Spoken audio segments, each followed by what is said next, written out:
Hey everybody, I wanted to show you how you can use something like support and resistance lines on even a stock like Facebook, which is what we have right here on the screen right now. So when people tend to think of support and resistance lines, they tend to think of stuff for like the more short-term day trading. I want to know where this stock has been over the last couple of weeks or month to give me an idea of where I think it could go in the next couple days. If there's strong volume, for example, maybe it could get all the way up to here because this is where it has gotten consistently time and again over the last couple of weeks or months.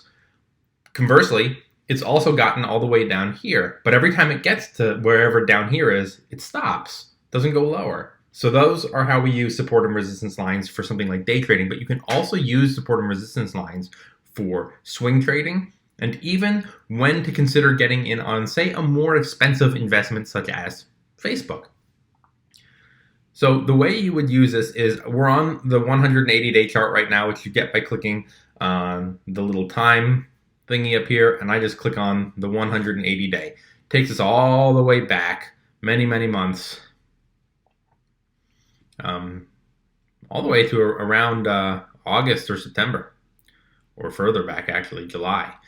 What do you notice on this chart every time this stock gets up to around the $300 price range, right? It happens here, almost happens around here, and yet again over here. The stock reverses and heads back down. So it goes from around 300 all the way down to, let's say, around 245. Then it moves all the way up to 299, so that's basically 300, before gradually, over the course of many months, dropping all the way back down to, what do you know, 245 again. And here we are yet again. And look where the stock is currently, 290, right? We're at 290, but we hit 298 a couple days ago on the 22nd, and today is the 30th. So look, technical analysis isn't a guarantee. It just shows you what it's done in the past. You can see here it hits almost 300. What's the logical move here? When you've seen this happen time and again over the course of many, many months, the thought process is, okay, it's going to get down to around 245. So the first thing we want to do is right-click on the screen, and I like to use the price level tool. Price level tool is just a built-in straight line. The other lines can be kind of like, let me just show you so you know what I'm talking about because I mention it a lot. If we were to use the actual trend line tool, you can draw it diagonally, you can draw it down, up, all over the map. I like just to drop a straight bar right underneath what I'm looking at. So here we have our support line. It's holding at these levels of around 245. And the next one we want to do is another one up here, kind of around $300. So we'll add drawing, and we'll drop it right around here, right at around 300 bucks. So now we have our support and we have our resistance. So the reason this is good on a stock like Facebook is because, frankly, it's pretty expensive at $289 or $290 a share. If you're looking to make a long-term investment, you might often hear people say it doesn't matter when you buy, just start buying. But in a stock like this, it kind of matters, especially if we can look at a track record of over the last couple of months and see that every time it gets to around 300, it gradually starts to pull back and go lower and around 245. Wouldn't you rather pay 245 for a stock than 300? It's, again, not a guarantee that it's going to get to 245. It's just something that we do to have some sort of gauge of where it's been most recently, the most recent activity. But there's more to it than just this, right? Because what else do we notice? Remember, we're looking at a very long-term chart here. Every time it gets to around this level, around 288, it does the same thing. 288, 290, 288. So we can draw another support line right here, or resistance, I'm sorry. We can draw another resistance line right there. Hello. I don't know why it doesn't click when I ask it. Oh, there it goes. But we also see that there's another support line too, which is right around here, 257. Closer to 254. 254 right here. 254, 254. So we'll do again. We'll drop another one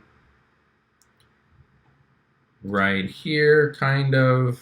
Let's plot it out a little longer. Right to about here. So these are our buying opportunities. And these are our selling opportunities. So I've done this before on these videos. I like to change the color to green. You do that by right-clicking on the line, edit property, and then you just change the color. You can change it to whatever color you like. I just use red and green. So now we know this is where we're going to be buying, and this is roughly where we're hopefully going to be selling. So people always say, well, why would I, if I bought 100 shares as an example, why would I sell my 100 shares here at 288 when it might get to 300? Well, what did you just say, right? Might. It might get to 300. It might not. Look, more often than not, here, around here, and sometimes it does get to 300. Here's another example of it getting to 288, and it does go to 300. Here's an example of it getting to 288, and it doesn't. Here's an example of getting to 288, and it doesn't. Here's an example of it getting to 288, and it does. The whole point is you don't know what it's going to do. And look at how long this is. This is months and months and months. So if you're using Facebook as a swing trade and you're buying 100 shares just hypothetically, you're tying up $20,000+ on this trade. So if you buy it at 255 and you're writing it up over months and months and months and it gets to 288, that's more than $3,000 profit. Are you going to hold out for another $500, maybe another 1,000, maybe? Or are you going to go, you know what, I've had 24 grand tied up in this one stock for 3 or 4 months. It's 288. That's almost 300. I'm taking some of my profit. You can always take half, right? Some traders, in fact, use these as price points to sell different portions of their trade.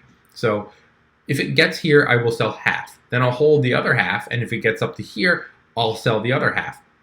Or you can do quarters. I'll sell 25 here, also 25 there. If it gets a little high, if it breaks this resistance line and pushes even higher, then I'll sell there.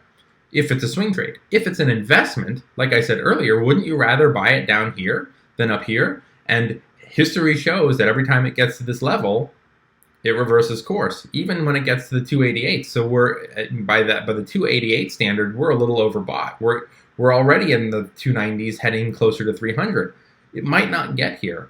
It might reverse course. We don't know right now. The last thing that's very important is that you have to read the news. So let me pull it up on my phone, and I'll shove the phone in the camera so you can read what I'm reading. Yesterday, Deutsche Bank maintained a buy rating on the stock and raised the price target from 355 to 385. Here's the article. It's going to be backwards, but you see it. So all this work that we've done could be for nothing if there's enough continued momentum coming into the stock now. And it's not going to be you and me, the retail traders, buying our 10 or 15 shares of the stock, right? Look here, 2 shares, 1 share, 5 shares. These are small-time retail traders. Even you see some bigger trades coming in at around 100 shares, 100 shares, 100 shares. It's still just probably retail traders. You know, the hedge funds aren't coming in buying 100 shares. The hedge funds are coming in buying tens of thousands of shares. So we don't move the markets the way we like to think that we do, even though that's what the news tells us. Sometimes it's just not true. On lower volume, low float penny stocks, it's entirely possible to move them on your own when you've got a huge pump and dump social media scheme going on where you tell all your followers and you have hundreds of thousands of followers. Of course you can move a penny stock, but a stock like Facebook with millions, if not more shares outstanding, a little harder to do. Hundreds of millions, by the way. Apple has like 16 billion shares on the market. So Facebook has 2.8 billion shares on the market. We're not moving it by our 9 shares, 16 shares, 7 shares, whatever people are buying small time. We're not moving. So the thing you want to keep an eye on is it's already hit 290, which is our previous, is our first resistance line. and it moved straight up to around 299, 300. Based on what happens, the indicator is that this stock will drop to around 255 or 244. Given that headline, though, we're in wait and see mode. But as I said, if you were an investor looking to get in on this stock, support and resistance lines aren't just for day trading. Support and resistance lines can help you with swing trades and can help you find a better entry point for your long-term investments. By the way, if you're going to make a long-term investment on a stock like Facebook, it's best to not put in your whole position, your whole cash amount up front. So if you wanted to buy 100 shares, you wouldn't come in buying 100 right now. You'd come in buying 25, maybe, whatever you're comfortable with. You'd buy 25, at least that's what I would do. I'll buy 25 here because, we don't know with that article. It could push higher. But we also know that the technical analysis says something different. So maybe it pushes a little higher and then it drops, whatever. The next thing I'll say is, based on this news article coming out, if it does break this top resistance line of 300, then all bets are off. Because this stock hasn't been, you can see we're looking at 180 days here. So Facebook has never been above this price, right? So it's uncharted territory. So if it does break this resistance line, and it does go from 355 or 385 over the course of the next many, many months, what we need to do is, as a swing trader, we kind of step back because we're flying blind here. We don't know what it's going to do. We need to wait for it to have its huge rally, get to whatever price it's going to get to, consolidate up there, sell off and move lower, and then plot out where it stops and then where it comes back up. This is a very long process. Remember, we're looking at 180 days here. Gets up. Over many, many months, it goes back down. It bounces. Oh, it's at that same level as it was the first time it happened. Now it starts to move up. And that's how we do it. That's how we plot these lines. It's very slow moving unless we're going back in time, like we are in this example, going back 180 days. But when we hit uncharted territory, new territory, it's a waiting game. You gotta wait because you don't want to get in at the tippy top. You don't want to get in where you think is going to be the bottom and it keeps going lower. It's a whole thing. As a swing trader, as an investor, it matters a little bit less because this is a stock you believe in and plan on holding for, say, the next 20 years. So if you buy a little up here and it drops a little lower than you were expecting, hey, great, you can buy more down here. So I hope this video was helpful. I hope that you learned that the support and resistance lines aren't just for day trading and short-term stuff. You can use them for anything. Thanks for watching. If you haven't hit the bell and the subscribe and all the things that are down there, please do so. Thanks for watching and have a good day.